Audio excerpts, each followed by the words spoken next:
नमस्कार दोस्तों, ये वीडियो एक रिमाइंडर है दो चीज़ों का। एक, अगर आप यूपीएससी की तैयारी कर रहे हैं तो सुप्रीम कोर्ट की इन जजमेंट्स को आप इग्नोर नहीं कर सकते हैं, अपनी तैयारी के अंदर उसको इनकलकेट करना है। दूसरा और सबसे इंपॉर्टेंट चीज रिमाइंडर ये कि ये मैटर नहीं करता है कि कौन से जज ने क्या बोला, कौन सी न्यूज आपने पहले पढ़ी, कौन सी बाद में। मैटर ये करता है कि जो जजमेंट्स आप पढ़ते हैं उनमें से किस तरीके से सवाल पूछे जा सकते हैं और कौन से एस्पेक्ट्स पे आपने फोकस करना है, कौन से नहीं। स्वागत है आपका most important supreme court judgments की सीरीज में। आई होप अगर आपको आज का वीडियो पसंद आएगा तो मुझे कमेंट्स में बताएंगे, जिसमें मैं और भी सुप्रीम कोर्ट की जो जजमेंट्स है वो आपके सामने लेके आऊंगा, प्रस्तुत करूंगा। आज हम 5 जजमेंट्स के बारे में पढ़ेंगे जो पिछले साल सुप्रीम कोर्ट ने दी, और ये बहुत ही एक्टिव साल रहा है सुप्रीम कोर्ट के लिए। बहुत इंपॉर्टेंट जजमेंट्स उन्होंने दी। 5 जजमेंट्स में पहली जजमेंट देखेंगे आर्टिकल 370 के एब्रोगेशन से रिलेटेड। 11 दिसंबर को सुप्रीम कोर्ट के कॉन्स्टिट्यूशन बेंच ने यह कहा कि जम्मू एंड कश्मीर का स्पेशल स्टेटस टेम्पररी था, उसमें आर्टिकल 370 का जो एप्लीकेशन था उसको हटाना, जो सुप्रीम कोर्ट ने कहा कि वैलिड था। जेएंडके या जम्मू एंड कश्मीर के पास किसी तरीके की सॉवरेंटी या इंडिपेंडेंट डिसीजन मेकिंग पावर नहीं थी outside the constitutional sphere. Article 370 was transitory and temporary. President कभी भी उसे एब्रोगेट कर सकते थे even without the permission of the constituent assembly of Jammu and Kashmir.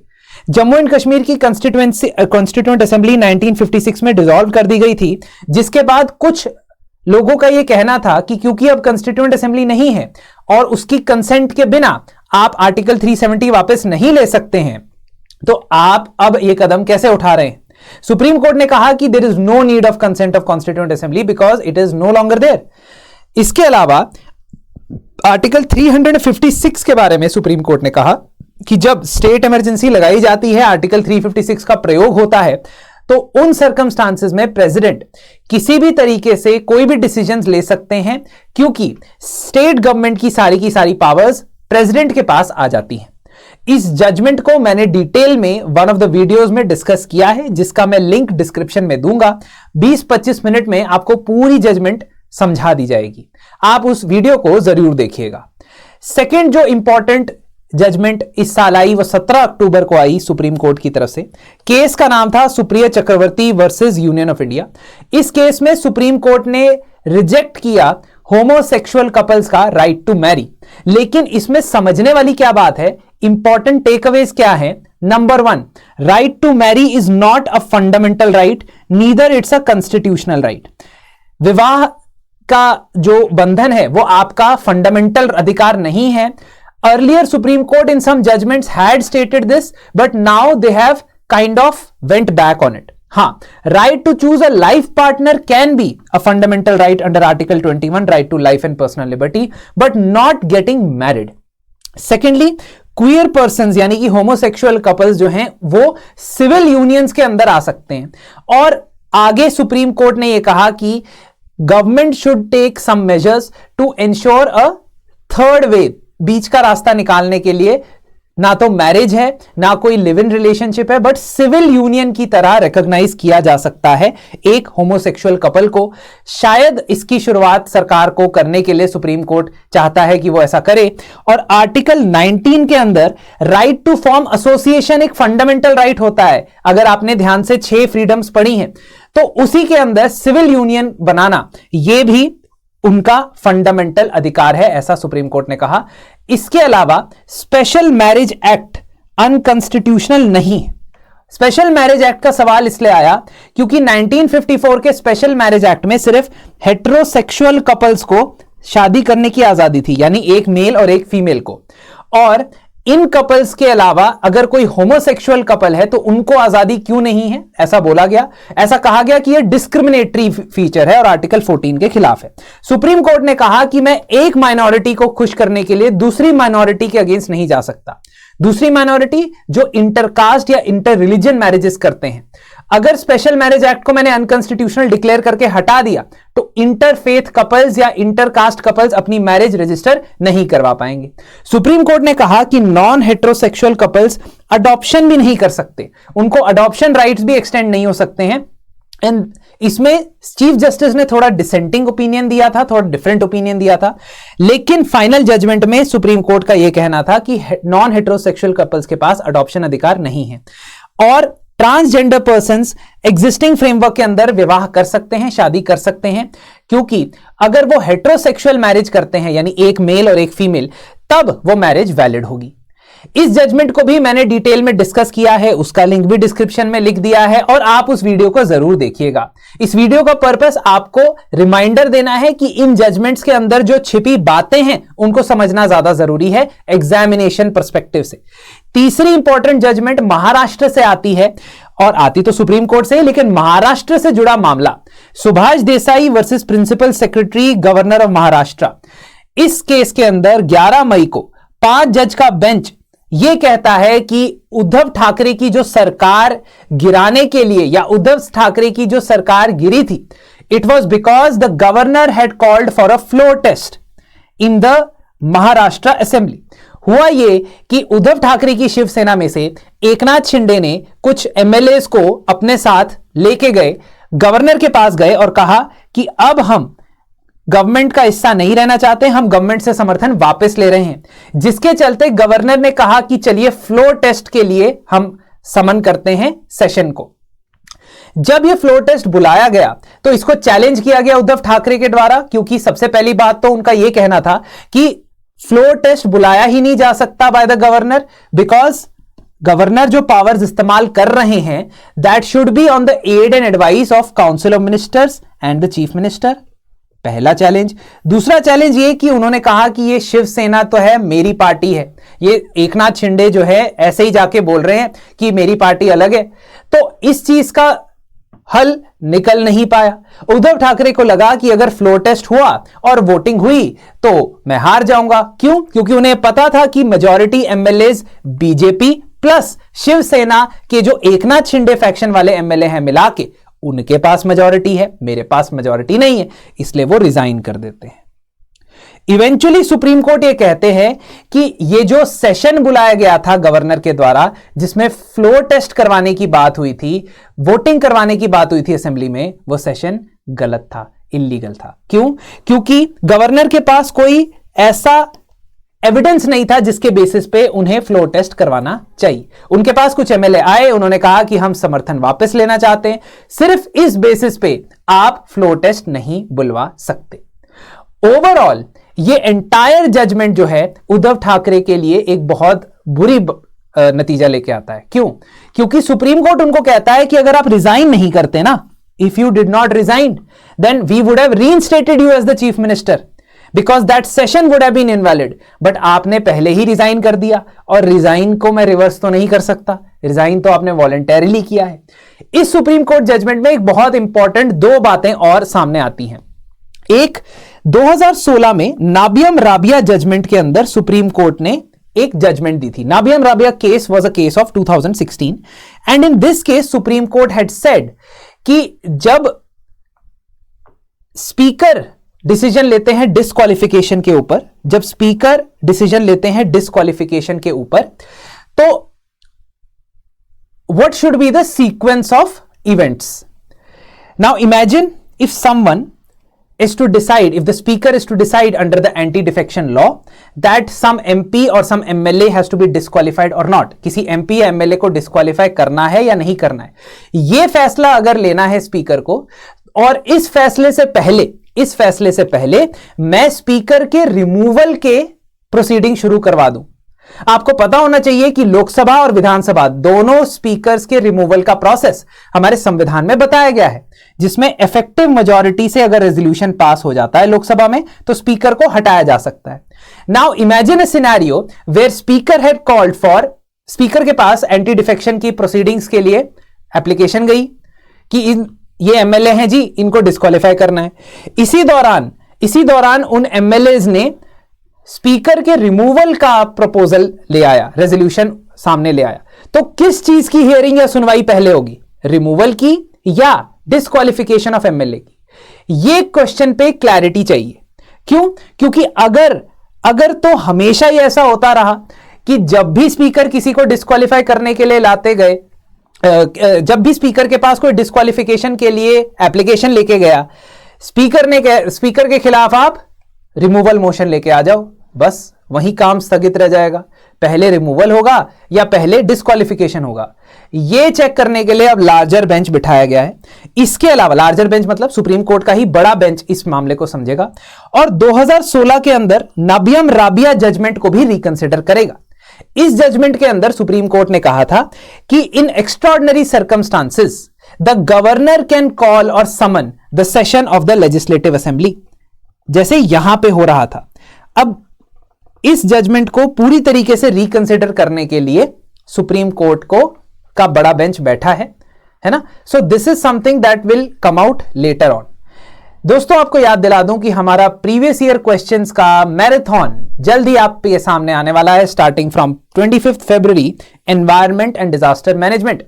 तो ये मैराथन सेशन में आपको 2011 से लेकर 2023 तक के सभी क्वेश्चंस करवाए जाएंगे और पीवाईक्यूज में किस तरीके से आपने हैंडल करना है और किस तरीके से पीवाईक्यूज से अभी 2024 के प्रीलिम्स की तैयारी करनी है, ये सब वहां कवर करवाया जाएगा। हर एक सब्जेक्ट का हर हफ्ते, हर संडे को आपका एक सेशन होगा। तो इस शेड्यूल को नोट कर लीजिए और हमारे साथ जुड़ जाइए। नेक्स्ट जो खबर है या नेक्स्ट जो जजमेंट है वो थी government of NCT of Delhi versus union of India. Delhi सरकार और भारत सरकार के बीच में यह टसल थी कि दिल्ली में सिविल सर्विसेज की रिक्रूटमेंट, पोस्टिंग, ट्रांसफर्स ये कौन करेगा। बेसिकली स्टेट्स के अंदर अगर हम देखें तो स्टेट लिस्ट का ये सब्जेक्ट होता है, स्टेट लिस्ट का सब्जेक्ट होता है एंट्री नंबर 41, स्टेट की सिविल सर्विसेज। लेकिन दिल्ली एक स्टेट नहीं है, दिल्ली एक यूनियन टेरिटरी है। तो उसको लेके सुप्रीम कोर्ट को यह देखना था कि क्या दिल्ली की गवर्नमेंट के पास ये पावर्स होंगी कि वो दिल्ली के सिविल सर्वेंट्स की अपॉइंटमेंट, रिक्रूटमेंट तो चलो यूपीएससी ही करता है, लेकिन appointment to different post, transfer, ये सब कर सकता है या नहीं कर सकता है। परिणाम यह निकला कि सुप्रीम कोर्ट ने कहा कि दिल्ली एक सुई जेनरिस यूटी है, मतलब अपने आप में एक यूनिक केस है। ना उसे स्टेट माना जा सकता है, ना ही उसे सिंपली यूनियन टेरिटरी माना जा सकता है, उसके कहीं बीच में वो लाई करता है। इसीलिए सुप्रीम कोर्ट ने कहा कि गवर्नमेंट ऑफ एनसीटीडी के पास फुल पावर्स हैं, एग्जीक्यूटिव और लेजिस्लेटिव पावर्स हैं regarding the services of the state. यहां पे दिल्ली सरकार के फेवर में जजमेंट आई। साथ ही साथ यह कहा गया कि लेफ्टिनेंट गवर्नर एलजी अपनी डिस्क्रिशनरी पावर्स को जितना मर्जी चाहे नहीं बढ़ा सकते हैं, एक लिमिट है उनकी डिस्क्रिशनरी पावर्स के ऊपर। डिस्क्रिशनरी पावर्स का मतलब वो पावर्स जो वो बिना दिल्ली के सीएम और काउंसिल ऑफ मिनिस्टर्स की एडवाइस पे इस्तेमाल कर सकते हैं। These are called discretionary powers. ये सिर्फ दो ही मामलों में हो सकता है, ऐसा सुप्रीम कोर्ट कहता है। एक, अगर उन 3 सब्जेक्ट्स के ऊपर डिसीजन लेना हो जो संविधान ने दिल्ली गवर्नमेंट के एम्बिट से बाहर रखे हैं। वो कौन से डिसीजंस हैं? पुलिस, लैंड और पब्लिक ऑर्डर। अगर इनके ऊपर कोई फैसला लेना है तो दिल्ली के सीएम या सीओएम, काउंसिल ऑफ मिनिस्टर की सुनने की जरूरत नहीं। इसके अलावा कोई सब्जेक्ट है तब वो अपनी डिस्क्रिशन से नहीं बल्कि दिल्ली के सीएम के हिसाब से काम करें। और दूसरा, स्टैट्यूटरी डिस्क्रेशन, मतलब पार्लियामेंट कल को कोई कानून बना दे और उस कानून में लिख दे कि जी ये पावर है एलजी की, ये इनकी डिस्क्रिशनरी पावर है, तब वो एलजी की डिस्क्रिशनरी पावर हो सकती है।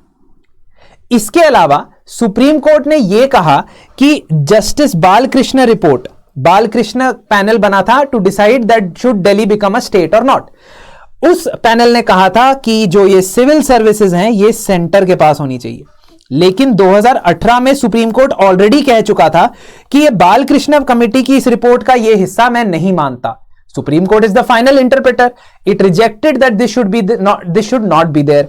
और अभी भी सुप्रीम कोर्ट ने यही कहा। खैर, जैसे ही ये जजमेंट आई, सेंट्रल गवर्नमेंट एक्टिव हो गई। उन्होंने पहले तो एक ऑर्डिनेंस निकाला और उसके बाद एक एक्ट पास किया। उस एक्ट के तहत उन्होंने national capital civil services authority बना दी और यह कहा कि दिल्ली के अंदर जितने भी सिविल सर्वेंट्स होंगे वो इस national capital civil services authorities की रिकमेंडेशन पे अपॉइंट की जाएंगे। इस अथॉरिटी के चेयरपर्सन दिल्ली के सीएम को बना दिया गया। बहुत बढ़िया। इसमें और भी मेंबर्स रहेंगे सिविल सर्वेंट्स, बट पॉइंट क्या है? पॉइंट यह है कि to appoint the civil servants. The final authority was not given to this National Civil Services Authority. It was given to the LG. ये जो भी नाम रिकमेंड करेंगे LG की मर्जी है, डिस्क्रिशन है कि वो उन्हें अपॉइंट करना चाहते हैं दिल्ली की सिविल सर्विसेज में या नहीं। अब इससे दोबारा से इस सुप्रीम कोर्ट की जजमेंट को एक तरीके से नलिफाई कर दिया गया है और GNCTD अमेंडमेंट एक्ट 2023 के तहत दोबारा से LG के पास डिस्क्रिशनरी पावर्स आ गई है in the appointment of civil servants and again probably it will go to the court. Let's see what happens. Fifth judgment जिसके बारे में आपको पढ़ना चाहिए, पढ़ना होगा, वो है animal welfare board of India versus union of India. इस केस के अंदर मई 2023 में सुप्रीम कोर्ट ने यह कहा कि फंडामेंटल राइट्स एनिमल्स को एक्सटेंड नहीं किए जा सकते। यह केस था जलीकट्टू, कंबाला और बैलगाड़ी शरीयत। ये 3 फेस्टिवल्स या ये 3 इवेंट्स कंडक्ट किए जाते हैं, जलीकट्टू तमिलनाडु में, कंबाला कर्नाटक में और बैलगाड़ी शरीयत महाराष्ट्र में। ये 3 फेस्टिवल्स में एनिमल्स का इस्तेमाल होता है। जलीकट्टू बुल फाइटिंग है एक तरीके से, कंबाला बफलो रेसिंग है, सिमिलरली महाराष्ट्र का बैलगाड़ी शरीयत इज ऑल्सो सिमिलर इवेंट। अब इन इवेंट्स के अंदर 2014 में सुप्रीम कोर्ट ने एक बैन लगाया था और यह कहा था कि these are against the animal rights. ये क्रुएल्टी टू एनिमल है और prevention of cruelty to animal act के तहत 1960 का prevention of cruelty to animal act के तहत these come under cruelty, that is why they were banned. But finally supreme court ने अब क्या कहा है? अब कहा है कि आप आर्टिकल 14 और आर्टिकल 21 के तहत फंडामेंटल राइट एनिमल्स के ऊपर नहीं एक्सटेंड कर सकते। These are applicable on the humans but not on the animals. First things first, you need to understand, and this is the biggest takeaway from this judgment, is that fundamental rights cannot be extended to animals. After 2014 ban was done, these state governments what they had done is इन्होंने prevention of cruelty to animal act के अंदर कुछ change लाए थे, amendment लाए थे और notification के थ्रू उनको इंक्लूड किया था। क्या किया था? उन्होंने लिखा था कि दीज एक्टिविटीज, चाहे वो जलीकट्टू है, कंबाला है या ये वाली एक्टिविटी है बैलगाड़ी शरीयत वाली, इस एक्टिविटीज पे these are exceptions to the prevention of cruelty. Along with that उन्होंने रूल्स निकाले थे कि जैसे जलीकट्टू है तो उसमें किन चीजों का ध्यान रखना है सो दैट एनिमल क्रूएल्टी ना निकल आए, है ना। In Kambala also the state governments declared rules कि भाई इन चीजों का ध्यान रखना है ताकि क्रूएल्टी ना हो, एनिमल्स को अच्छे से ट्रीट करना है, उनको खाना, शेल्टर ये सब अच्छे से प्रोवाइड करना है। And if that is done then these events can be carried out. Now this was challenged कि ऐसा कैसे कर सकते हो जबकि सुप्रीम कोर्ट ने बैन लगाया था। अब सुप्रीम कोर्ट ने कहा कि जी फंडामेंटल राइट जानवरों के नहीं होते। अगर हम जानवरों को फंडामेंटल राइट देने लग गए तो it will be judicial adventurism and that is what supreme court wants to avoid. It wants to say अगर ऐसा करना ही है तो लेजिस्लेचर को करने दो, है ना, स्टेट लेजिस्लेचर्स को करने दो, सेंट्रल लेजिस्लेचर को कानून बनाने दो, हम ऐसा नहीं करेंगे। तो जलीकट्टू एक कल्चरल प्रैक्टिस है या नहीं, यह भी सवाल आया। उन्होंने कहा कि state government and state legislature is more capable of deciding this, we won't decide. Because cultural practice क्यों देखना था? क्योंकि आर्टिकल 29 के अंदर आपको फंडामेंटल राइट मिलता है टू प्रोटेक्ट योर कल्चर। तो अगर ये कल्चरल प्रैक्टिस होता तो इसको फंडामेंटल राइट के अंदर प्रोटेक्शन मिल जाता। अब सुप्रीम कोर्ट ने कहा कि तमिलनाडु लेजिस्लेचर ने अगर कह ही दिया है ये कंटिन्यूअस कल्चरल प्रैक्टिस है तो हम इससे एग्री करते हैं because they are more familiar with the local terrain than us. तो इसलिए तमिलनाडु, कर्नाटका, महाराष्ट्र ने जो prevention of cruelty to animal act में अमेंडमेंट किया था और अपनी इन एक्टिविटीज को लीगल बना दिया था वो सही है। दैट मीन्स दीज फेस्टिवल्स और these events will be happening as per Supreme Court judgment, and that is the last judgment for today. If you want that I should discuss more judgments in detail, a specific judgment, आप चाहते हैं तो comment section में मुझे जरूर बताइए। और इन 5 judgements के जो की टेक अवेज थे, जो की पॉइंटर्स है, वो जरूर आपने माइंड में रखने। मिलते हैं अगले सेशन में। धन्यवाद।